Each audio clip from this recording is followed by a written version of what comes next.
Evening worship at the Quebec Islamic Cultural Center cut short by terror. Sunday night, 6 people attending services were executed by 2 gunmen who targeted the men's section of the mosque. 8 others were hurt. The victims carried out on stretchers, range in age from 35 to 70.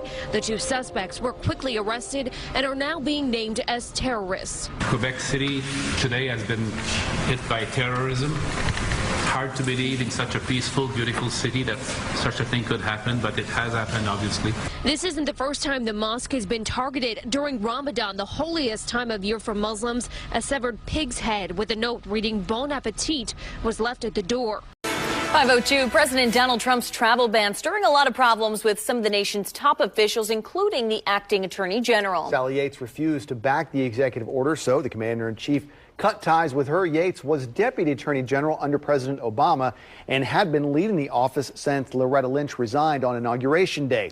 Yates said she will not defend the president's executive order in court. The president said Yates betrayed the Department of Justice. He called her weak on borders and, quote, very weak on illegal immigration. Senate Minority Leader Chuck Schumer reacted to Trump's actions. She was fired because she would not pursue the executive order on the belief that it was illegal, perhaps unconstitutional. It was a profile in courage. It was a brave act and a right act. At the same time, President Trump appointed Dana Bente, who is an attorney in the Eastern District of Virginia, to serve as acting AG until the confirmation of Senator Jeff Sessions. That is expected to happen today.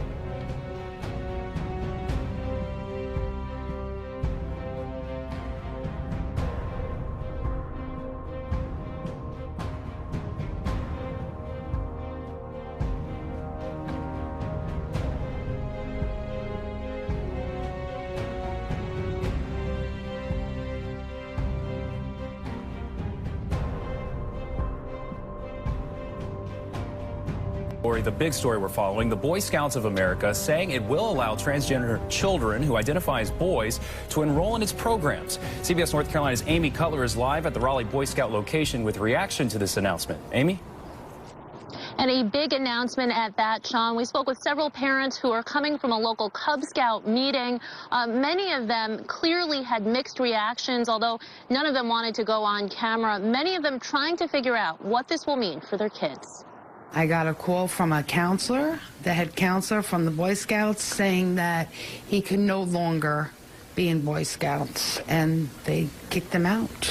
They kicked me out because I'm a girl, because I'm born a girl. What started with the Maldonados in Secaucus, New Jersey, has now led to a big change at the Boy Scouts of America.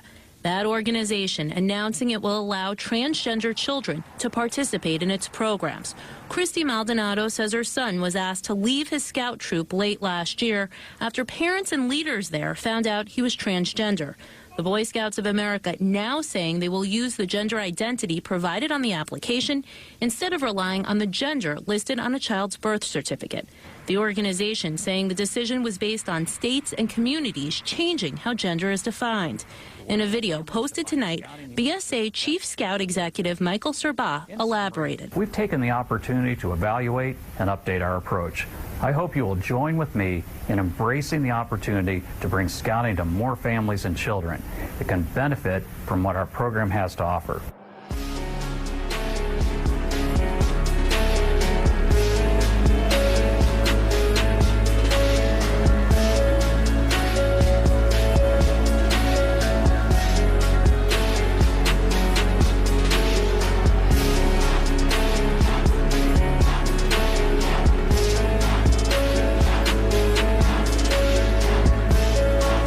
Look at this amazing cloud formation in Mexico. People are calling this the hand of God. I don't know, it kind of looks a little more like a ladle to me. But what I think this actually is likely a lenticular cloud, all right? These are clouds that form along waves that come over mountain peaks. Downwind of those mountain peaks, I should say. Now, in general, lenticular clouds will look a lot like a flying saucer, and I think that's what you're looking at right here, okay? So it probably started off just like a little circular flying saucer kind of thing, and then the wind at that level in the atmosphere was likely strong enough to kind of blow it out and elongated a little bit like that. That's at least my best guess from looking at this video. Meanwhile, before Trump's controversial travel ban was signed, nearly half of Americans said that they supported tougher immigration restrictions. This, according to a Quinnipiac poll from earlier this month. It found that 48% support a move to suspend immigration and refugee resettlement from the Middle East and Africa. 42%, as you can see here, said that they opposed such things. Several supporters, in fact, spoke out in favor of this ban over the weekend in California.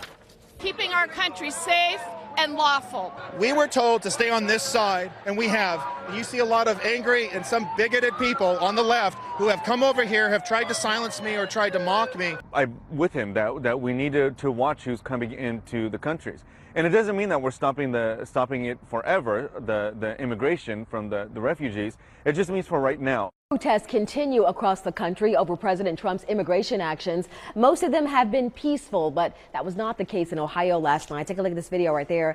Police had to use pepper spray to break up that crowd of protesters who then clashed with those officers.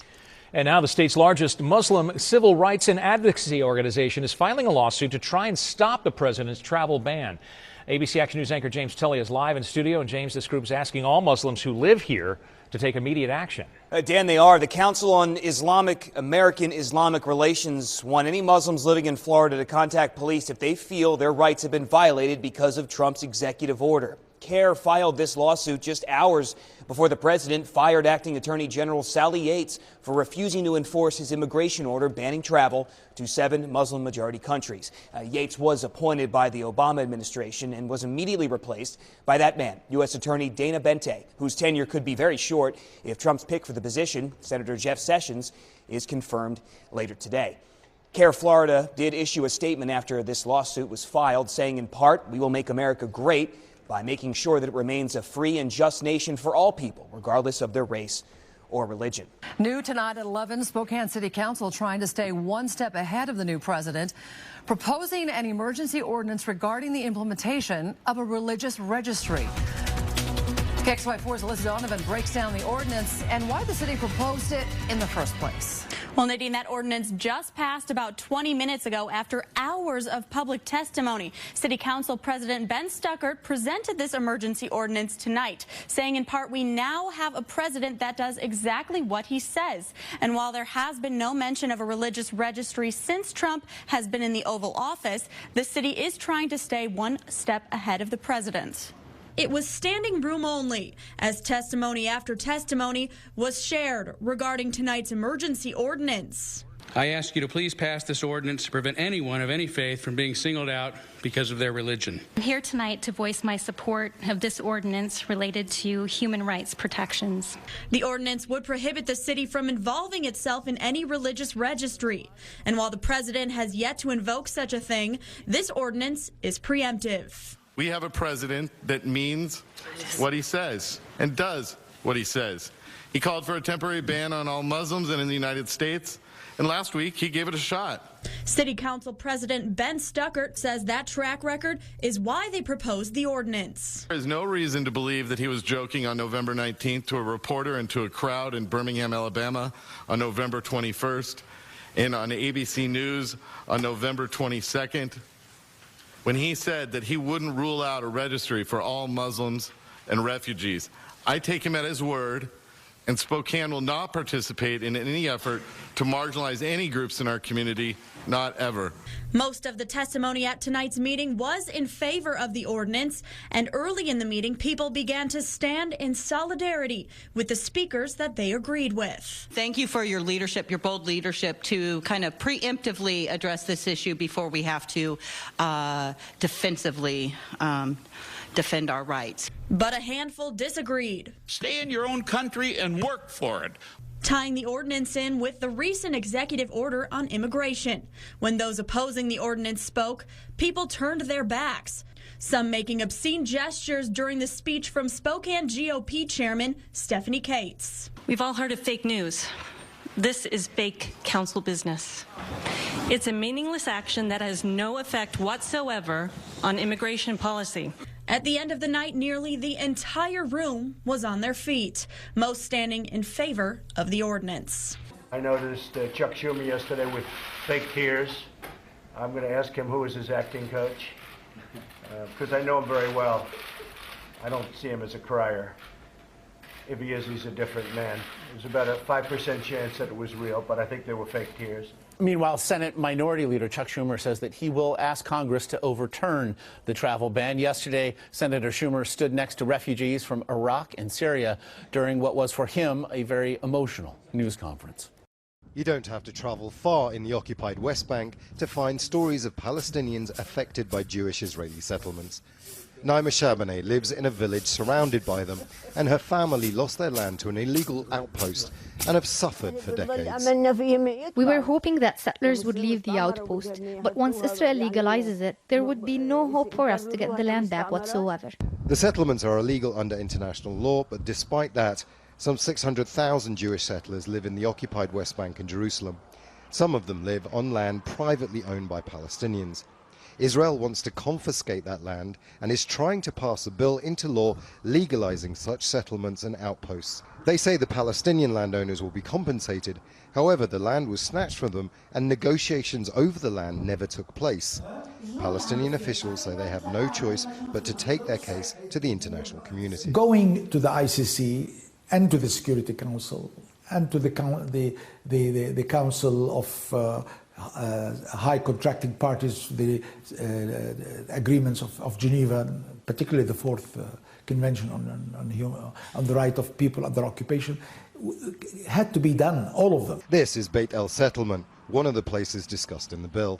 Whether they'll have any success at the International Criminal Court to try and stop further Israeli land grabs of occupied Palestinian territory is debatable. There have been several UN Security Council resolutions that Israel has ignored, and the most recent one was passed in December. There are still legal moves those opposed to the bill can make. The Israeli Supreme Court may consider the bill unconstitutional. The government's top lawyer, the Attorney General, has already said he cannot defend the bill if passed into law. What's clear is that this issue has divided Israeli politicians, angered Palestinian leaders, and drawn international condemnation. Imran Khan, Al Jazeera, the occupied West Bank.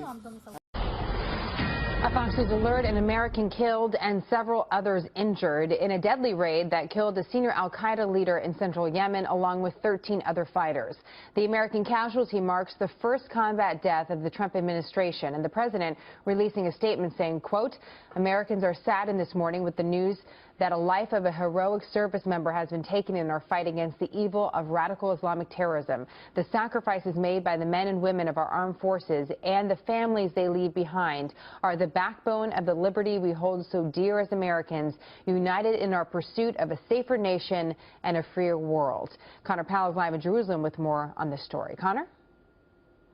Yeah, Jenna, as a candidate, Donald Trump talked a lot about going after ISIS in Iraq and Syria, but as commander-in-chief, he's wasting no time going after al-Qaeda in Yemen. Overnight, a U.S. drone strike killed 2 senior al-Qaeda fighters in Yemen. This comes on the heels of a large-scale U.S. military raid over the weekend that targeted an al-Qaeda training camp. During that raid, 1 U.S. Navy SEAL was killed. 3 others were wounded as part of that. And an aircraft, we believe it was a helicopter, an Osprey helicopter, also crashed as part of that raid, wounding 1 U.S. service member. Now, more than a dozen militants and some civilians were reportedly killed during this raid, including reportedly the 8-year-old daughter of the American-born al-Qaeda cleric Anwar al-Awlaki, who was killed in a U.S. drone strike back in 2011 during the Obama administration. Now, for the last 2 years, much of the world's attention has been on the brutal Saudi-led war against the Houthi rebels in Yemen. And during the chaos of that war, al-Qaeda has really used the chaos and the fighting between Saudi Arabia and the Houthi rebels to expand its operations there. The U.S. has continued to target al-Qaeda there, but it's clear, Jenna, that the Trump administration is picking up on this fight against al-Qaeda, launching a much more aggressive campaign there than the Obama administration had, which focused primarily on drones. This raid seems to signal a step up in the tactics against al-Qaeda in the Arabian Peninsula. Your morning roast is brewing some political dissent. In response to President Donald Trump's recent executive order, Starbucks CEO Howard Schultz pledged to hire 10,000 refugees over the next 5 years. Starbucks does business in 75 countries, but Schultz said focus for refugee hires will start in the U.S. with people who have served as interpreters or support personnel for U.S. troops. Protest over Trump's immigration ban intensified Friday when 2 Iraqi refugees were detained at John F. Kennedy International Airport in New York. One had been an interpreter for the U.S. military, and the other's wife had worked for a U.S. contractor. In an open letter to employees, Schultz said, "We are living in an unprecedented time, one in which the promise of the American dream is being called into question." Schultz isn't the only CEO questioning Trump's executive order. CEOs from Facebook, Apple, and Microsoft criticized the measure. And Airbnb CEO pledged to give free housing to refugees. But Starbucks CEO is being credited with one of the strongest responses to the executive order so far. A Fox News alert and a Fox News exclusive. We're learning right now from our team at the Pentagon that Iran has conducted another ballistic missile test, once again potentially violating a UN resolution. Timing on this is important. It happened over the weekend. It's our understanding it happened yesterday, and this happened on the map, as you can see, about 140 miles east of Tehran. A U.S. official is telling Fox News it was a medium-range missile which traveled about 600 miles, and it's the second time Iran has carried out such a test, defying the international community. But again, going back to the point, timing matters. It happened this weekend, and you have a big visit happening today at the Pentagon by the first Arab nation leader to visit during the Trump administration. That's King Abdullah of Jordan. So all of this developing. We'll have more from Jennifer Griffin, Lucas Tomlinson at our Pentagon in a little later on in our program. Yes, we have some breaking news out of the White House this morning. An official release from the Office of the Press Secretary says that President Donald J. Trump will continue to enforce the executive order protecting the rights of the LGBTQ community in the workplace. This means he is keeping the order protecting the LGBTQ community that Obama implemented. The statement right here says the president continues to be respectful and supportive of LGBTQ rights, just as he was throughout the election. If you want to read the full statement, head to my Twitter at Jada Montemurano.